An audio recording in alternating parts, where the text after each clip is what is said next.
One night with Charlie Munger can change your life forever. I need you to stop scrolling. For your entire life, you've been a psychological target. Every financial news channel, every market expert, and every social media post is designed to manipulate your emotions, to pull you toward the herd, and to make you act against your own best interests. They are not trying to help you. They are profiting from your confusion. The clock is ticking. This video is your final warning. Today, you will not get an investment tip.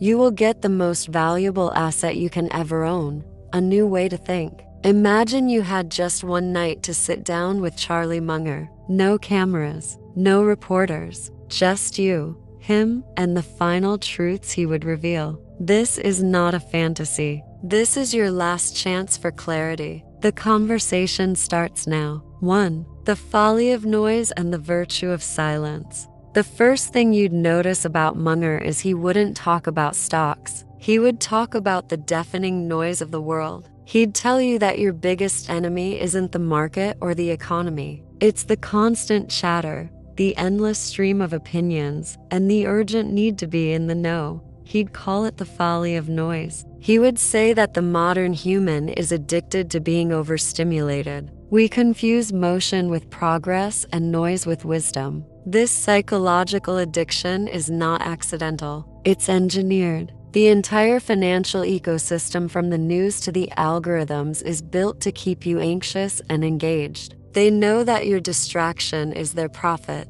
He'd explain that this folly is engineered. Wall Street, the media, and 1,000 social algorithms profit from your constant activity. They need you to feel anxious, to check your phone, to trade, to keep up.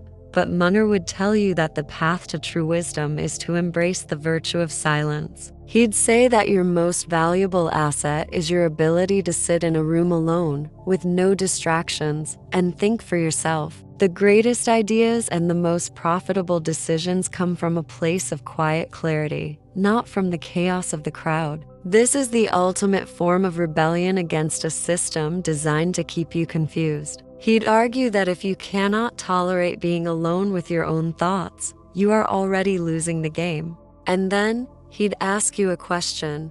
If the cure for your anxiety is to do nothing, do you have the courage to embrace it? 2. The mind as a machine and the master as its mechanic. Later in the night, you'd talk about how much information is out there. He'd nod and say, the problem isn't the information. The problem is the machine processing it. He'd explain that the human brain is a magnificent but defective machine. He'd say it's riddled with dozens of cognitive biases, like confirmation bias, seeking information that confirms what you already believe, social proof, believing something is true because others believe it, and the availability heuristic, relying on immediate, easily recalled examples rather than searching for more accurate information. He'd tell you that these aren't flaws. They're design defects, remnants of our primitive past. The most successful people are not those who are flawless. They are those who have mastered their own machine. They understand their psychological limitations and build systems to overcome them. He would tell you that your mission is to become the master mechanic of your own mind. You must learn to identify your psychological defects and build systems to counter them. He'd say that the true discipline isn't about acquiring new knowledge. It's about having the courage to tear down the old beliefs that are holding you back. This is a solitary act, a private battle against your own biology. It is the most important fight you will ever wage. He'd ask you, are you brave enough to admit your machine is broken and do the work to fix it? 3. The final filter, the brutal truth of inversion. As the night progresses, you'd ask Munger about his secret to good decisions. He would smile and say, that's the wrong question. He'd then introduce you to his most powerful mental model, inversion. He'd say, don't ask me how to succeed. Ask me how to fail. Don't ask me how to have a great life. Ask me how to ruin your life. He'd explain that by thinking backward, you can see the traps that others are blind to. Most people are running toward a finish line without checking for the landmines on the path. Munger teaches you to identify the landmines first. By meticulously avoiding failure, you are almost guaranteed to find success. This is not about being a pessimist. It's about being a realist who understands the dangers of optimism. He'd tell you that this is the final filter for every decision. Before you make a move, you must first ask, what could go wrong? What is the fastest way for this to turn into a catastrophe? He'd say that your anxiety comes from acting without this filter. It is the single most important habit you can cultivate. He'd use the example of an airline pilot. A pilot's training is not focused on how to have a perfect flight. It's focused on how to avoid every possible catastrophe. Your life and your investments should be approached with the same level of caution and rigor. He'd look at you with a piercing gaze and ask, are you ready to stop gambling with your life and start playing with a clear set of rules? 4. The paradox of patience. Your unfair advantage. You'd bring up patience, thinking he would talk about waiting for a stock to go up. But he would correct you. He would say that patience is not a passive virtue. It is an aggressive and active strategy. He'd explain the paradox of patience. He'd say that the world is full of impatient people. They are desperate for instant gratification. They need to see results now, to check their phones now, to trade now. And every single time they do that, they are handing you their money. Your patience is a secret weapon that exploits their psychological weakness. While they are paying transaction fees and emotional tolls, you are sitting still, watching, waiting for the perfect moment. Your inaction is their greatest fear. Your stillness is their chaos. He'd say that most of his and Warren's money was made by not doing anything. They were exploiting a behavioral anomaly. They were playing on a different timeline, a geological timeline. He'd lean in and say, the greatest fortunes are made when impatient money flows into the hands of a patient person. Do you understand what that means for you? 5. The psychological arbitrage of unpopularity. You'd ask him about his greatest investments. He'd talk about the times when he and Buffett bought a great business when everyone else was running away from it. He'd call it psychological arbitrage. He'd explain that the greatest returns are found not by being smart, but by being emotionally stable when everyone else is losing their minds. He would say that the market is a psychological machine that overreacts,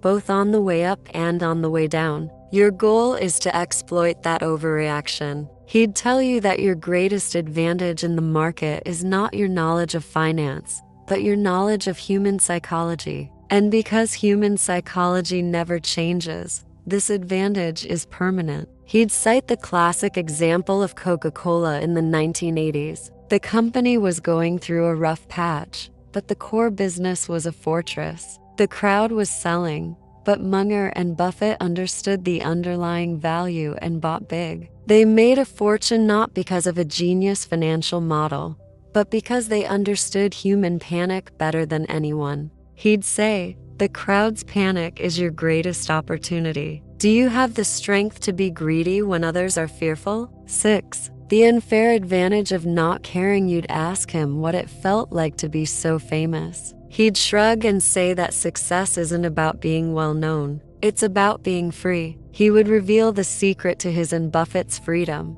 the unfair advantage of not caring. He'd explain that most people spend their lives trying to please others. They care about what their friends think of their investments, what the media says about their strategy, and what the consensus believes about the market. This need for external validation is a chain that binds them and keeps them from acting rationally. He would tell you that he and Buffett were successful because they were fundamentally indifferent to external opinion. They didn't care if a stock was unpopular or if a decision was ridiculed. All that mattered was their internal logic. He'd say that you cannot live an independent, rational life if your emotional well-being is tied to the approval of others. This is the single biggest obstacle to great success and true happiness. He'd look at you intently and say, when you stop caring about what others think, you gain an unfair advantage in every aspect of your life. It is the ultimate freedom.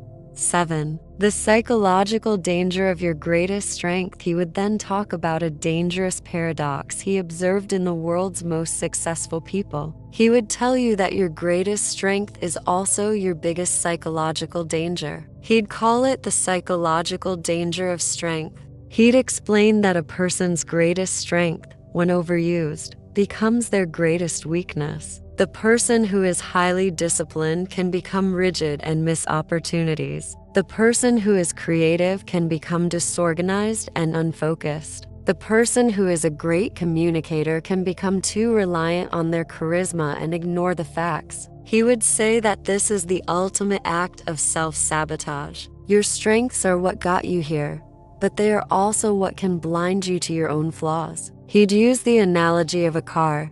You can't just have a great engine. You also need great brakes and a solid steering wheel. Over-relying on one part of your personality will lead to a crash. He'd tell you that your job is not to double down on your greatest strength. Your job is to understand its shadow side and to build systems to counter its psychological dangers. He would say that your goal is to be a master of your weaknesses, not a slave to your strengths. He'd ask you, have you ever stopped to consider how your greatest virtue might be holding you back? 8. The unspoken rules of the world. As the night gets darker, he would turn to you and talk about the hidden laws of the universe. Not the laws of physics, but the unspoken rules of the world. He would tell you that these rules are not taught in school. They are things like, you don't have to get mad at everything you disagree with. Humility is the most powerful shield you can possess. Your reputation is your most valuable asset.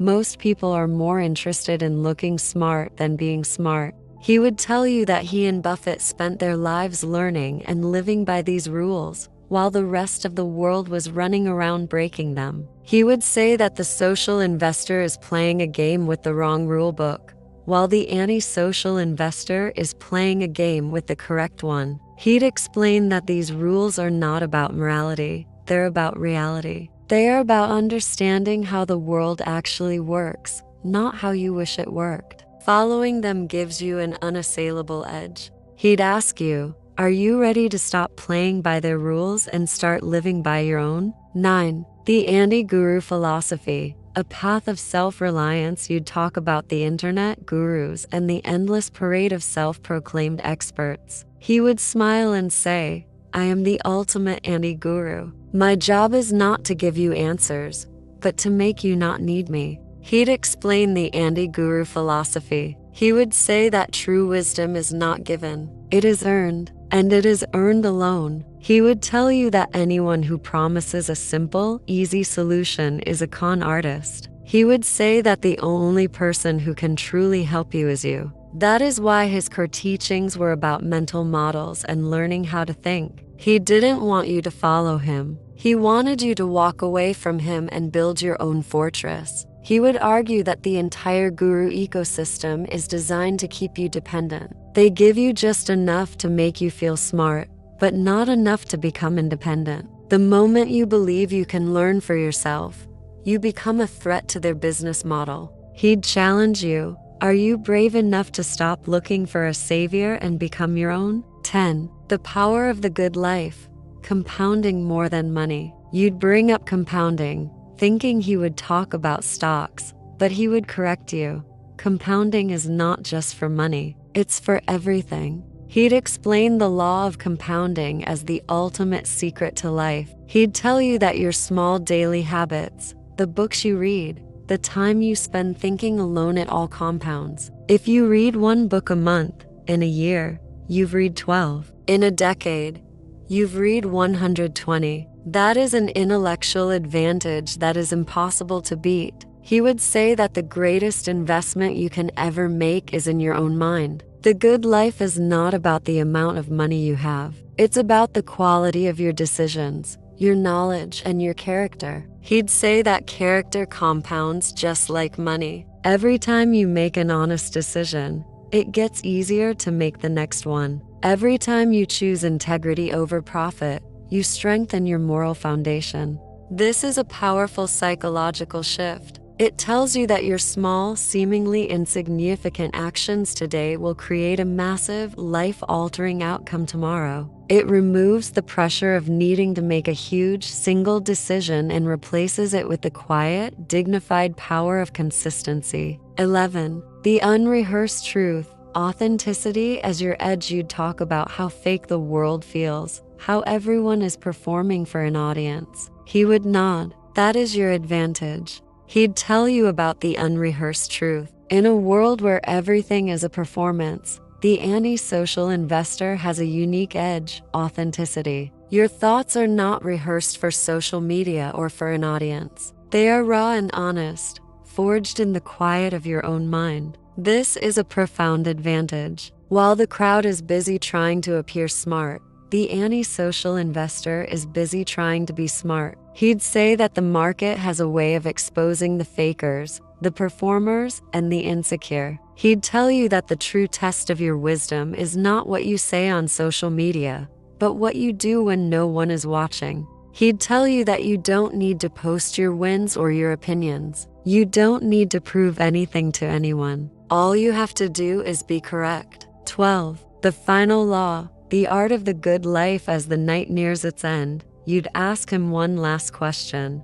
What is the secret to the good life? He would pause, look at you, and say, the good life is not about how much you get. It's about how much you give. He would explain that a life of deep integrity, kindness, and contribution is the only one truly worth living. He would say that true wealth is not the money in your bank account, but the quality of your relationships and the strength of your character. He'd say that the art of the good life is about living a life that you would be proud to have lived. He would say that your purpose is to find a few things you are good at, do them well, and live with integrity. He would tell you that the quiet satisfaction of a job well done, of helping others, and of living with a clear conscience is a form of wealth that no amount of money can buy. He'd remind you that in the end, your legacy will not be defined by the number on your account, but by the lives you touched and the wisdom you cultivated. He'd leave you with this final thought. The ultimate reward is not a number on a screen. It's looking back at a life well lived. The conclusion, your final choice, and just like that, the night is over. He is gone. The wisdom he shared is now yours. The blueprint is in your hands, but it's worthless unless you act on it. This is not a passive experience. This is a choice, a single life-altering choice you must make now. If this conversation gave you a glimpse of the clarity you've been searching for, there's only one thing to do. Hit that like button to make a quiet vow to yourself that you're done with the noise and done with the old rules. And if you are truly serious about forging a mind of steel and starting your own journey, then subscribe now. This is your first step. It's a small act that separates you from the crowd and puts you on a new path. Your life will never be the same. The next move is yours.